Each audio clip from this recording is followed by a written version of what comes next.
ಮನೆಗೆ ಹೋಗಿ ನೆಟ್ಟಗ ಮಾಡದಿ ಸಂಸಾರ ನಿನ್ನ ಸಲುವಾಗಿ ತಂದೆ ತಾಯಿಯಿಂದಾಗಿ ನಾ ದೂರ ನಿನ್ನ ಸಲುವಾಗಿ ತಂದೆ ತಾಯಿಯಿಂದಾಗಿ ನಿನ್ನ ದೂರ ಕನಸಲ್ಲಿ ಬಂದಂಗ ನಿನ್ನ ಗೆಳೆಯರ ಹುಟ್ಟಿದ ಊರಿಗೆ ವಾದನ ನನ್ನ ಕಟ್ಟಿ ಬಡಿತಾರ ವೆರಿ ಗುಡ್ ಒಟ್ಟ ಮನೆಗೆ ಹೋಗಿ ನೆಟ್ಟಗ ಮಾಡದಿ ಸಂಸಾರ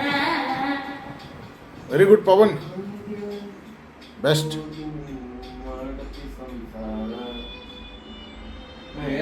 ಹಾಂ ಇವ್ ಕೊಡು ಮಾಂತೇಶ್ ಕೊಡು ಅವನು ಹಾಡ್ತಾನೆ ಮತ್ತೆ ಏ